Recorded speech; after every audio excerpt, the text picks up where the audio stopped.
Hey guys, and welcome back to the channel. I'm not out anywhere today. Went out this morning to pick up our shopping. It's just me and Aidan today. Elliot's in school. I might try and go somewhere tomorrow, maybe do a few bits. I haven't really done a lot this week. I've just been working, and yeah, it's been a bit of a dilemma today, like. So Elliot's school has now, in the last couple of weeks, I think it was just before half term, went cashless. Me and my wife completely forgot we had letters, how to set it up, if he wanted school dinners and whatnot. He doesn't want school dinners very often. He just wants it on the days where there's fish, which is normally Friday. So, I always call it Fishy Friday, because you always have fish on a Friday in schools. Well, we sent him in this morning with money, not realising that they'd started this cashless thing already. So I sent him in with his £2.10 little envelope. My wife gets a phone call. She's in work.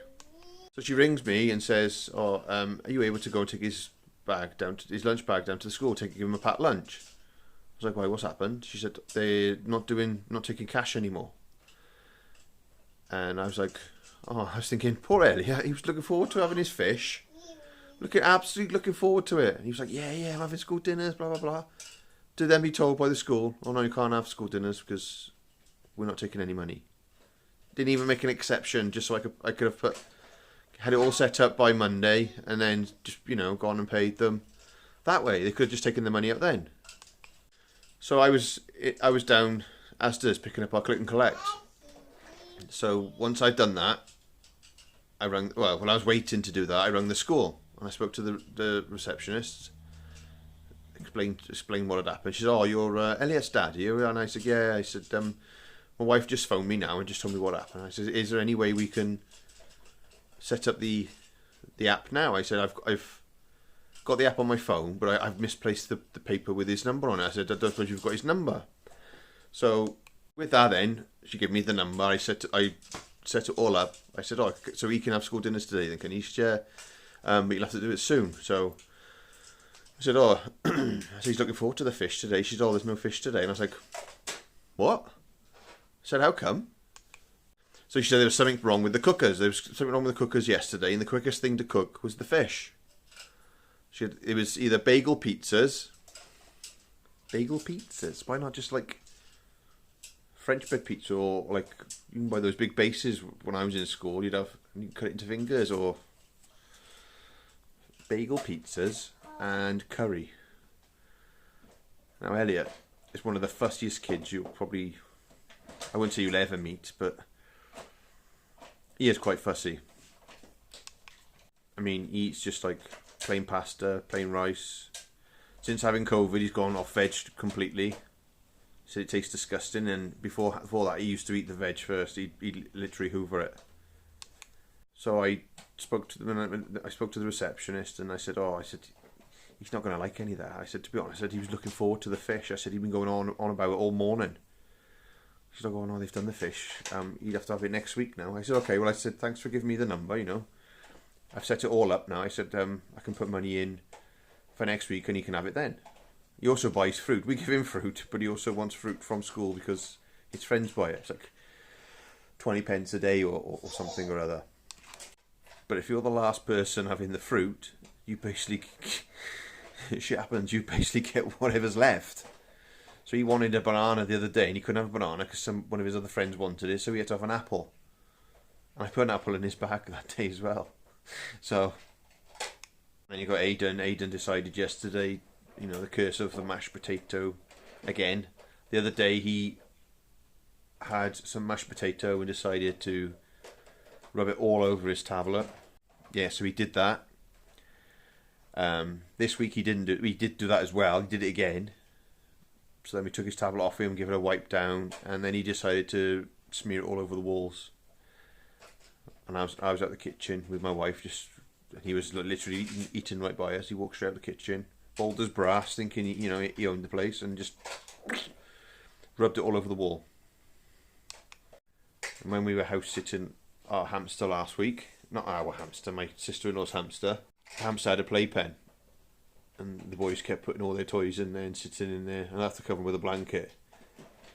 So every time I sat down, I start getting comfy. I thought, right, watch a bit of telly now. You know, they're quiet in there. Somebody would move and the blanket would move, and they'd be like, "Dad, can you put the blanket back down?" So I said to my wife, I said, "Look, why don't we just buy them a tent?" I said, this blanket malarkey is, you can't relax, because as soon as you sit down and you start to relax, you've got to get up again to move the blanket back on. So anyway, we bought them a tent. It looks like a circus tent. I'll show you a picture. But yeah, and they love it. They've already christened it. They've already tipped food in there already. They wanted to eat their dinner in there yesterday, so there's bits of mash in there. There's bits of yogurt, all sorts. And with all that as well, my youngest one, Aidan, he's 2 in August now. He's starting to talk more and more and more, but at the same time he's getting frustrated and he's hitting himself in the face because he's trying to talk. He's trying to get us to do things for him. Like, he can say things like, he can say yogurt, he can say drink. He goes like that. He goes, drink. He blows kisses. He can say yes. He can count to 2. It's quite impressive. He does talk in his own language, and you could sort of make out what he says on a good day. Other days, I mean, it makes me laugh when he asks for a lolly, because he doesn't say lolly, he goes so, it's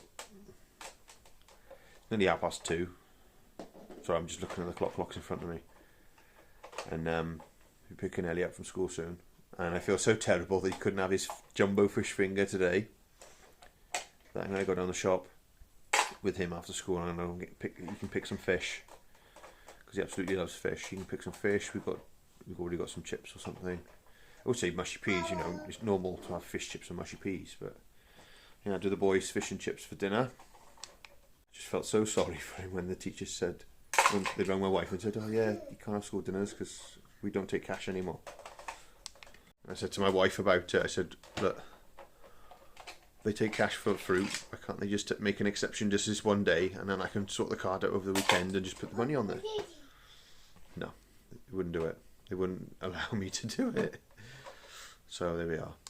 So carry on with the story. So I went shopping. I had a cheeky McDonald's on the way home. Tipped my coffee all over my seat. I'm currently looking to sell my car to get something bigger. I've got an Audi A3 at the moment. I've had it for 5 years. I've always wanted one. I absolutely love it. Be ashamed to get rid of it, but we just need something bigger. I mean, my wife's 6'1". Kids in the back on my side and my wife's side. They haven't got much room. It's quite cramped. I was looking at getting a 7-seater just because there's more room. The back seats are adjustable. Not because we plan on having any more kids, because 2's enough for us. Yeah.